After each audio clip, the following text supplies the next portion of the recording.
नमो भगवते वासुदेवाय नमः। श्री प्रेम सुधा सागर 11वां अध्याय। श्री सुखदेव जी कहते हैं, परीक्षित, वृक्षों के गिरने से जो भयंकर शब्द हुआ था उसे नंद बाबा आदि गोपों ने भी सुना। उनके मन में ये शंका हुई कि कहीं बिजली तो नहीं गिरी। सब के सब भयभीत होकर वृक्षों के पास आ गए।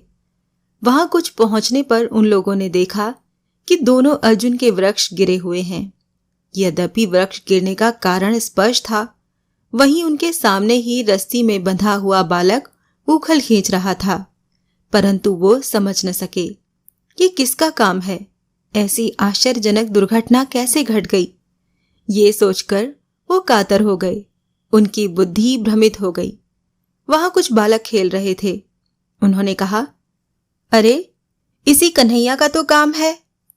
ये दोनों वृक्षों के बीच में से होकर निकल रहा था। उखल तिरछा हो जाने पर दूसरी ओर से इसने उसे खींचा और वृक्ष गिर पड़े।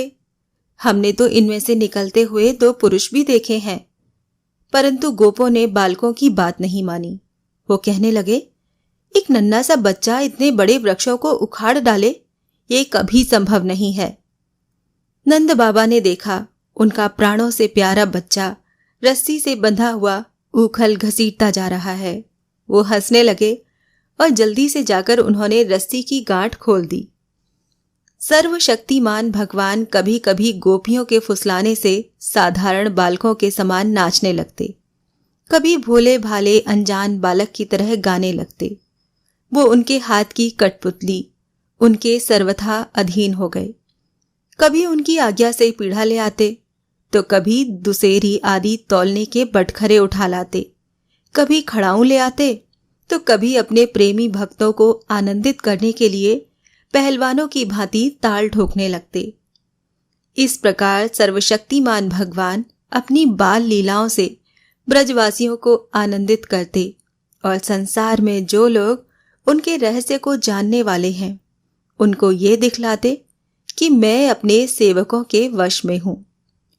एक दिन कोई फल बेचने वाली आकर पुकार उठी, फल ले लो, फल। ये सुनते ही समस्त कर्म और उपासनाओं के फल देने वाले भगवान अच्युत फल खरीदने के लिए अपनी छोटी सी अंजलि में अनाज लेकर दौड़ पड़े। उनकी अंजलि में से अनाज तो रास्ते में ही बिखर गया, पर फल बेचने वाली ने उनके दोनों हाथ फल से भर दिए। इधर भगवान ने भी उसकी फल रखने वाली टोकरी रत्नों से भर दी। तदंतर एक दिन यमलाजन वृक्ष को तोड़ने वाले श्री कृष्ण और बलराम बालकों के साथ खेलते खेलते यमुना तट पर चले गए और खेल में ही रम गए। तब रोहिणी देवी ने उन्हें पुकारा, ओ कृष्णा, ओ बलराम, जल्दी आओ। परंतु रोहिणी के पुकारने पर भी वो आए नहीं, क्योंकि उनका मन खेलने में लग गया था। जब बुलाने पर भी वो दोनों बालक नहीं आए, तब रोहिणी जी ने वात्सल्य स्नेहमयी यशोदा जी को भेजा।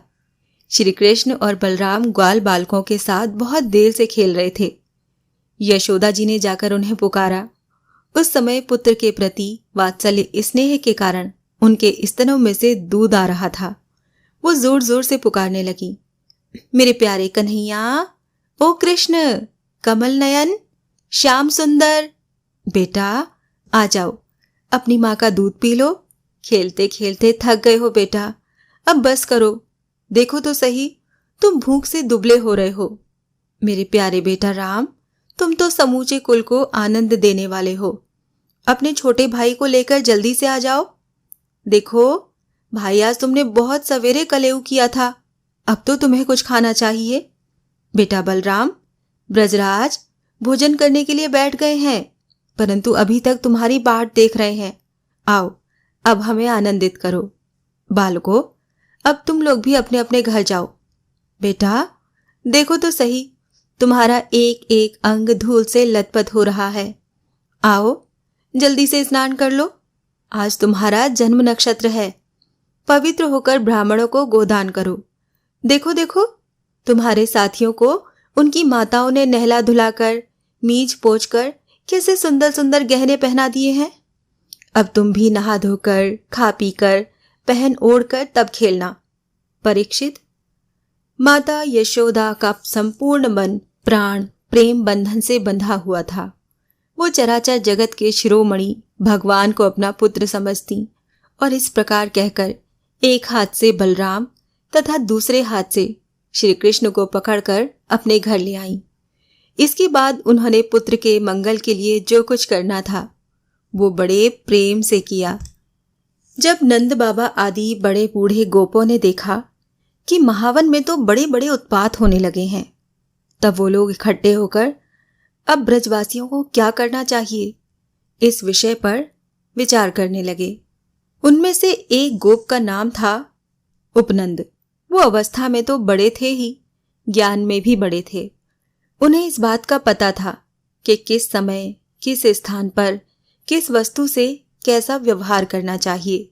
साथ ही वो ये भी चाहते थे कि राम और श्याम सुखी रहें, उन पर कोई भी विपत्ति ना आए। उन्होंने कहा, भाइयों, अब यहाँ ऐसे बड़े बड़े उत्पात होने लगे हैं जो बच्चों के लिए तो बहुत ही अनिष्टकारी हैं। इसीलिए यदि हम लोग गोकुल और गोकुलवासियों का भला चाहते हैं तो हमें यहाँ से अपना डेरा डंडा उठाकर कूच कर देना चाहिए। देखो, ये सामने बैठा हुआ नंदराय का लाडला सबसे पहले तो बच्चों के लिए काल स्वरूपिणी हत्यारी पूतना के चंगुल से किसी प्रकार छूटा। इसके बाद भगवान की दूसरी कृपा ये हुई कि इसके ऊपर इतना बड़ा छकड़ा गिरते गिरते बचा। बवंड रूपधारी दैत्य ने तो उसे आकाश में ले जाकर मृत्यु के मुख में ही डाल दिया था, परंतु वहां से जब वो चट्टान पर गिरा तब भी हमारे कुल के देवेश्वरों ने इस बालक की रक्षा की। अर्जुन के वृक्षों के गिरने के समय उनके बीच में आकर भी ये या कोई और बालक न मरा। इससे भी यही समझना चाहिए कि भगवान ने हमारी रक्षा की।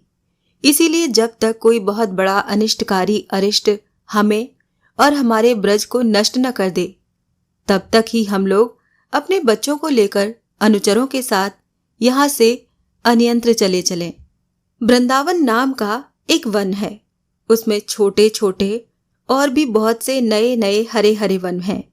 वहाँ बड़ा ही पवित्र पर्वत, घास और हरी भरी लता वनस्पतियां हैं। हमारे पशुओं के लिए तो वो बहुत ही हितकारी है। गोप, गोपी और गायों के लिए वो केवल सुविधा का ही नहीं, सेवन करने योग्य स्थान है। सो यदि तुम सब लोगों को ये बात जचती हो तो आज ही हम लोग वहां के लिए कूच कर दें। देर न करें, गाड़ी छकड़े जोतें और पहले गायों को, जो हमारी एकमात्र संपत्ति है, वहां भेज दें। उपनंद की बात सुनकर सभी गोपों ने एक स्वर से कहा, बहुत ठीक, बहुत ठीक। इस विषय में किसी का भी मतभेद न था। सब लोगों ने अपनी झुंड की झुंड गायें इकट्ठी की और छकड़ों पर घर की सब सामग्री लाद कर वृंदावन की यात्रा की। परीक्षित, ग्वालों ने बूढ़ों, बच्चों, स्त्रियों और सब सामग्रियों को छकड़ों पर चढ़ा दिया और स्वयं उनके पीछे पीछे धनुष्वाण लेकर बड़ी सावधानी से चलने लगे। उन्होंने गौ और बछड़ों को तो सबसे आगे कर लिया और उनके पीछे पीछे सिंगी और तुरही जोर जोर से बचाते हुए चले। उनके साथ ही साथ पुरोहित लोग भी चल रहे थे।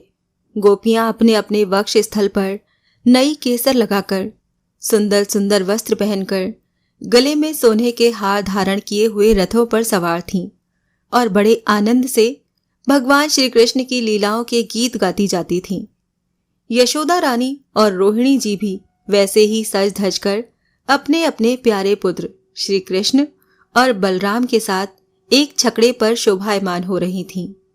वो अपने दोनों बालकों की तोतली बोली सुन सुनकर भी अघाती न थीं और सुनना चाहती थीं। वृंदावन बड़ा ही सुंदर वन है। चाहे कोई भी ऋतु हो, वहां सुख ही सुख है।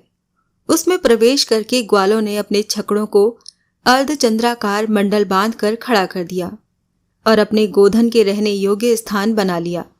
परीक्षित, वृंदावन का हरा भरा वन, अत्यंत मनोहर गोवर्धन पर्वत और यमुना नदी के सुंदर सुंदर पुलिनों को देखकर भगवान श्री कृष्ण और बलराम जी के हृदय में उत्तम प्रीति का उदय हुआ। राम और श्याम दोनों ही अपनी तोतली बोली और अत्यंत मधुर बालोचित लीलाओं से गोकुल की तरह वृंदावन में भी ब्रजवासियों को आनंद देते रहे। थोड़े ही दिनों में समय आने पर वो बछड़े चराने लगे। दूसरे ग्वाल बालों के साथ खेलने के लिए बहुत सी सामग्री लेकर वो घर से निकल पड़ते और गायों के रहने के लिए स्थान जो होता है उसके पास ही अपने बछड़ों को चराते। श्याम और राम कहीं बांसुरी बजा रहे हैं तो कहीं गुलेल या ढेलवा से ढेले या गोलियां फेंक रहे हैं। किसी समय अपने पैरों के घुंघरू पर तान छेड़ रहे हैं तो कहीं बनावटी गाय और बैल बनकर खेल रहे हैं। एक और देखिए तो सांड बनकर हकड़ते हुए आपस में लड़ रहे हैं तो दूसरी ओर मोर, कोयल, बंदर आदि पशुओं की बोलियां निकाल रहे हैं। परीक्षित, इस प्रकार सर्वशक्तिमान भगवान साधारण बालकों के समान खेलते रहते। एक दिन की बात है, श्याम और बलराम अपने प्रेमी सखा ग्वाल बालों के साथ यमुना तट पर बछड़े चरा रहे थे। उसी समय उन्हें मारने की नीयत से एक दैत्य आया। भगवान ने देखा कि वो बनावटी बछड़े का रूप धारण करके बछड़ों के झुंड में मिल गया है। वो आंखों के इशारे से बलराम जी को दिखाते हुए धीरे धीरे उसके पास पहुंच गए।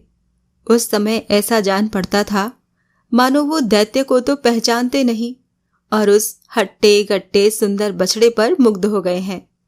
भगवान श्री कृष्ण ने पूंछ के साथ उसके दोनों पिछले पैर पकड़कर आकाश में घुमाया और मर जाने पर कैथ के वृक्ष पर पटक दिया। उसका लंबा तगड़ा दैत्य शरीर बहुत से कैथ के वृक्षों को गिराकर स्वयं भी गिर पड़ा। ये देखकर ग्वाल बालों के आश्चर्य की सीमा न रही। वो वाह वाह करके प्यारे कन्हैया की प्रशंसा करने लगे। देवता भी बड़े आनंद से फूलों की वर्षा करने लगे। परीक्षित, जो सारे लोगों के एकमात्र रक्षक हैं वो ही श्याम और बलराम अब वत्सपाल बने हुए हैं, अर्थात बछड़ों के चरवाहे बने हुए हैं। वो तड़के ही उठकर कलेवे की सामग्री ले लेते और बछड़ों को चराते हुए एक वन से दूसरे वन में घूमा करते। एक दिन की बात है, सब ग्वाल बाल अपने झुंड के झुंड बछड़ों को पानी पिलाने के लिए जलाशय के तट पर ले गए। उन्होंने पहले बछड़ों को जल पिलाया और फिर स्वयं भी पिया। ग्वाल बालों ने देखा कि वहां एक बहुत बड़ा जीव बैठा हुआ है। वो ऐसा मालूम पड़ता है मानो इंद्र के वज्र से कटकर कोई पहाड़ का टुकड़ा गिरा हुआ है। ग्वाल बाल उसे देखकर डर गए। वो बक नामक एक बड़ा भारी असुर था जो बगुले का रूप धर के वहां आया था। उसकी चोंच बड़ी तीखी थी और वो स्वयं बड़ा बलवान था। उसने झपट कर श्री कृष्ण को निगल लिया। जब बलराम आदि बालकों ने देखा कि वो बड़ा भारी बगुला श्री कृष्ण को निगल गया, तब उनकी वही गति हुई जो प्राण निकल जाने पर इंद्रियों की होती है। वो अचेत हो गए। परीक्षित, श्री कृष्ण लोक पितामह ब्रह्मा के भी पिता हैं। वो लीला से ही गोपाल बालक बने हुए हैं। जब वो बगुले के तालू के नीचे पहुंचे तब वो आग के समान उसका तालू जलाने लगे। अतः उस दैत्य ने श्री कृष्ण के शरीर पर बिना किसी प्रकार का घाव किए ही झटपट उन्हें उगल दिया और फिर बड़े क्रोध से अपनी कठोर चोंच से उन पर चोट करने के लिए टूट पड़ा। कंस का सखा बकासुर अभी भक्त वत्सल भगवान श्री कृष्ण पर झपट ही रहा था कि उन्होंने अपने दोनों हाथों से उसके दोनों ठोर पकड़ लिए और ग्वाल बालों के देखते देखते खेल ही खेल में उसे वैसे ही चीर डाला जैसे कोई वीरण अर्थात गाडर जिसकी जड़ का खस होता है उसको चीर डाले। इससे देवताओं को बड़ा आनंद हुआ। सभी देवता भगवान श्री कृष्ण पर नंदवन के बेला, चमेली आदि के फूल बरसाने लगे तथा नगाड़े, शंख आदि बजाकर और स्रोतों के द्वारा उनको प्रसन्न करने लगे। ये सब देख देखकर सबके सब ग्वाल बाल आश्चर्यचकित हो गए। जब बलराम आदि बालकों ने देखा कि श्री कृष्ण बगुले के मुंह से निकलकर हमारे पास आ गए हैं, तब उन्हें ऐसा आनंद हुआ मानो प्राणों के संचार से इंद्रियां सचेत और आनंदित हो गई हों। सबने भगवान को अलग अलग गले लगाया।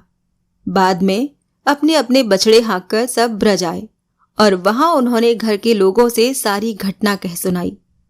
परीक्षित, बकासुर के वध की घटना सुनकर सबके सब गोपी गोप आश्चर्यचकित हो गए। उन्हें ऐसा जान पड़ा जैसे कन्हैया साक्षात मृत्यु के मुख से ही लौटे हों। वो बड़ी उत्सुकता, प्रेम और आदर से श्री कृष्ण को निहारने लगे। उनके नेत्रों की प्यास बढ़ती ही जाती थी। किसी प्रकार उन्हें तृप्ति न होती थी। वो आपस में कहने लगे, हाय हाय, ये कितने आश्चर्य की बात है। इस बालक को कई बार मृत्यु के मुंह में जाना पड़ा, परंतु जिन्होंने इसका अनिष्ट करना चाहा, उन्हीं का अनिष्ट हुआ, क्योंकि उन्होंने पहले से दूसरों का अनिष्ट किया था। ये सब होने पर भी वो भयंकर असुर इसका कुछ भी नहीं बिगाड़ पाते। आते हैं इसे मार डालने की नीयत से, किंतु आग पर गिरकर पतिंगों की तरह उल्टे स्वयं स्वाहा हो जाते हैं। सच है, ब्रह्मवेत्ता महात्माओं के वचन कभी झूठे नहीं होते। देखो ना, महात्मा गर्गाचार्य ने जितनी बातें कही थीं, सब की सब 16 आने ठीक उतर रही हैं। नंद बाबा आदि गोपगण इसी प्रकार बड़े आनंद से अपने श्याम और राम की बातें किया करते। वो उनमें इतने तन्मय रहते कि उन्हें संसार के दुख संकटों का कुछ पता ही न चलता। इसी प्रकार श्याम और बलराम ग्वाल बालों के साथ कभी आंख मिचौनी खेलते तो कभी पुल बांधते, कभी बंदरों की भांति उछलते कूदते तो कभी और कोई विचित्र खेल खेलते। इस प्रकार के बालोचित खेलों से उन दोनों ने ब्रज में अपनी बाल्यावस्था व्यतीत की। श्री प्रेम सुधा सागर का 11वां अध्याय यहाँ समाप्त होता है। ओम नमो भगवते वासुदेवाय नमः।